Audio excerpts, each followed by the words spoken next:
lot of rumors circulating Corinne Busche going over to Wizards of the Coast owned company Skeleton Key, and how it was most likely being associated to him working on Baldur's Gate 4, and that was the reason they were hiring him. But no, I just got off a phone call with an insider at Wizards of the Coast, somebody in this case that I've actually spoken to before, confirmed who they are, and yes, they were the one that actually helped me break the Corinne story, working over at Wizards of the Coast in the first place. So yes, they definitely work there, and it's definitely someone who I trust very deeply when it comes to information regarding Wizards of the Coast and Baldur's Gate properties. With that all being said, I need to be absolutely clear, no matter what I talk about on this channel, always take it with a healthy dose of skepticism, a grain of salt, all those fun buzzwords people always say, because even when it's a confirmed insider that I can promise you it is, things might not actually transpire the way they tell me they do. What's going on, guys? Welcome to another episode of Smash JT. And yes, this 1 hour long or so phone call that I had with this insider showed me emails, information, screenshots, and a bunch of other stuff that I can't talk about because it could insinuate who they are to the company. And I can't give away any of that stuff because this is somebody who genuinely wants to make games better and make the industry in a better place. And the direction Wizards of the Coast has been going is anything but that. Hit that subscribe, give me a like, and check out SmashJT.com for the full article breaking down how Wizards of the Coast owned Skeleton Key Studios brought in Corinne Busche, who was heavily rumored to be the person in charge of Baldur's Gate 4, which is the reason that they brought him in there. But in reality, what I've been shown from internal emails and told from my insider specifically is no. He's actually going to be working on what used to be a canceled Dungeons & Dragons game from years ago that went nowhere, with millions of dollars funneled into it, to maybe try to resurrect it and eventually, hopefully, get it out to the masses to sell it, and maybe even turn it into Baldur's Gate 4, but we're not even there yet. I recently had the opportunity to speak with my insider, who I'd spoken with previously, and like I said, this was the same person from Wizards of the Coast that gave me the insight breaking the Corinne Busche story, the story that I broke alongside Diversity and Dragons Together, who rumored it the night before, and then I got email confirmation from this inside source showing me the Slack messages that that person, Corinne Busche, is actually working at Skeleton Key Studios. Yes, that's how I know I can confirm and trust this person, alongside everything else they showed me. Our conversation lasted about an hour, and the wild information that they gave me confirmed many of the worst suspicions about the company's internal culture that a lot of people have been talking about for years. Its overwhelming embrace of DEI wokeness and the behind-the-scenes drama surrounding the long-rumored Dungeons & Dragons project that was originally being referred to internally as a massive AAA title that could be potentially even rivaling Skyrim. And the game didn't even come together at all to even be made and sold because it fell apart from internal disputes and problems and issues that they had along the way.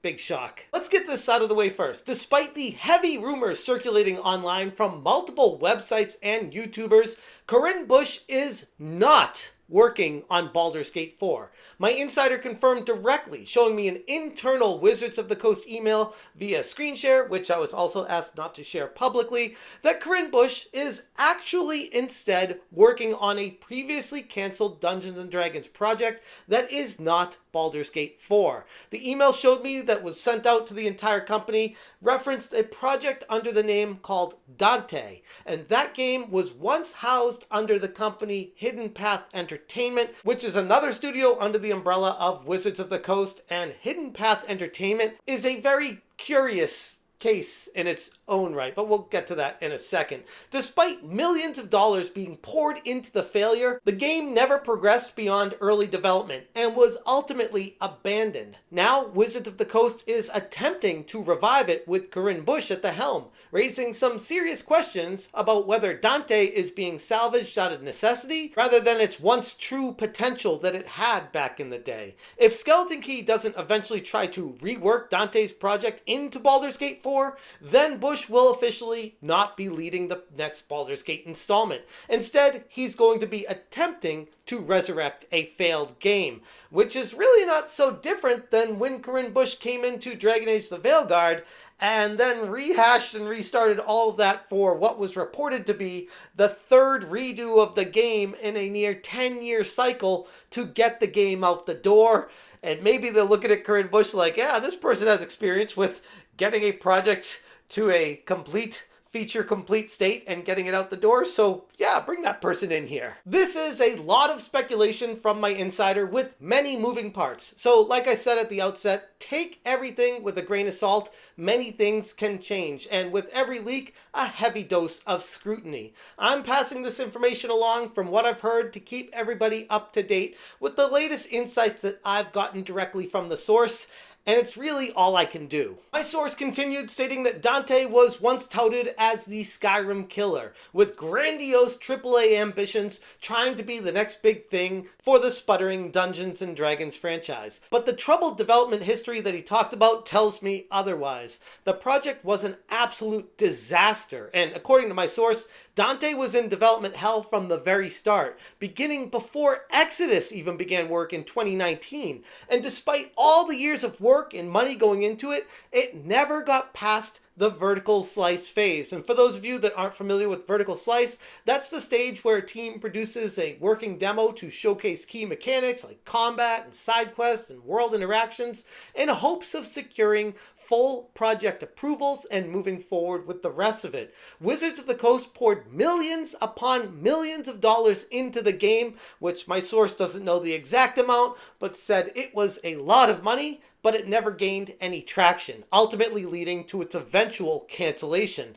Or so we thought, because now, apparently Dante is being resurrected. The game was not only plagued by mismanagement and wasted resources, but it also was steeped in woke ideology. Not a big shock to anyone paying attention to Wizards of the Coast properties these days, but still, it explains an awful lot. My insider revealed to me that the game's cast was designed to be as diverse as possible, ensuring representation at the expense of quality world building. And from what I'd researched, this all lines up. And adding Corinne Busche to the project hot off the heels of Dragon Age the Veilguard's massive failure, it's gotta make you wonder who's in charge of putting these gigantic business decisions in order and moving them forward, because from the outside looking in, it doesn't seem like the smartest moves. But we gotta talk about Hidden Path Entertainment. This is the company that was initially working on that game Dante, and everything that my insider told me about this company was extremely curious. They were the company that worked on the project Dante before it was eventually transferred to Skeleton Key to apparently be resurrected now years later. Hidden Path Entertainment's website is a strange situation because it hasn't been updated in years, and it still says they're working on their next game, which is a Dungeons & Dragons title, but they also aren't hiring for any positions. And when we went through the photos of the employees that were shown on the website, my insider is stating, yes, many of those people shown in the picture are not working there anymore and have not been replaced, and as far as they understand, this situation is a skeleton crew of people that work at Hidden Path Entertainment that go into work every day and don't have a game to work on. So I'm not really sure who's paying their bills and keeping the lights on outside of Wizards of the Coast, just paying money for these people going in every day and not doing anything. It's a very strange situation over there. And my insider also noted that Wizards of the Coast funneled huge amounts of money into that very studio and nothing ever came out of it. The fact that Hidden Path hasn't updated their website in years tells me that things have been crumbling behind the scenes there for quite some time. But anyways, back to the main point of the story, and that is Corinne Busche potentially eventually working on Baldur's Gate 4. And here's where it gets interesting. The possibility that I was alluding to earlier, where Wizards of the Coast would potentially try and salvage their investment by rebranding this Dante game as Baldur's Gate 4, could potentially eventually happen. but that has not taken place yet. And while none of this is confirmed, the insider mentioned that it's a real possibility with the company, but as this moment right now, it is not Baldur's Gate 4. But that can change, which might be where the confusion comes in, where a lot of people are assuming, oh, Corinne Busche got brought on and they have the rights to Baldur's Gate, they're going to make a Baldur's Gate 4, that's why they brought him in there. But no, as of right now, the latest information we have is that Corinne Busche is going to be working on this failed Dungeons & Dragons Dante project and trying to get this game released. Whether they decide to turn Dante into Baldur's Gate 4 is a different story altogether that has not happened yet. If you ever had any doubts whatsoever as to just how far left-leaning Wizards of the Coast has become, my insider went on to describe the environment at the company itself. Not just Corinne Busche being brought in, but how that fits politically perfectly, aligning with everyone else seemingly at the company, and how their internal messaging app is filled with anti-Trump rhetoric, and the atmosphere there is so stifling that even the slightest deviation from agreement from the general consensus of woke groupthink results in the immediate dogpiling and outcasting of the individual trying to stand up for themselves. The insider even told me a story about how there was an incident with one anonymous person simply asking a question related to Trump, and it wasn't even like a mean thing or a mean-spirited or anti or pro thing. It was just a question about Trump, and the entire team on the messaging app immediately jumped on them.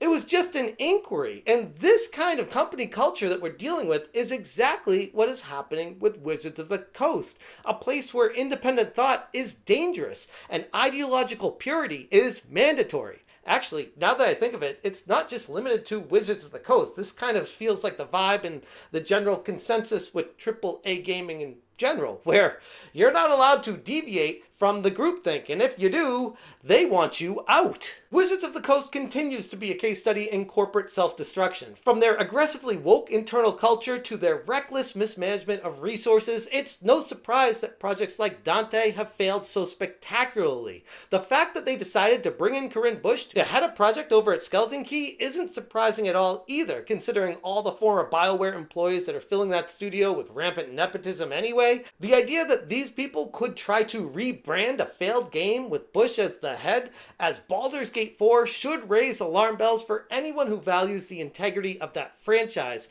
And meanwhile, looking over at Hidden Path Entertainment, it appears to be yet another casualty of Wizard of the Coast's missteps, left adrift after years of wasted time and money. And if this insider's info is anything to go by, we're only scratching the surface of the dysfunction happening behind the scenes over at Wizards of the Coast. Anyways, that's everything I got for you guys today. If you want more information, check out smashjt.com for the full article. I will link it in the description below. If you appreciate what I'm doing, hit that join button. Thank you so much for watching, and as always, you stay smashing. Because I feel I relate with the thirsty part of our fan base. I'm always here for it. Could tell you all day long about the tuning and balance of our romances. Smash JT. Smash JT. Smash JT. Smash JT. Smash JT. Smash JT.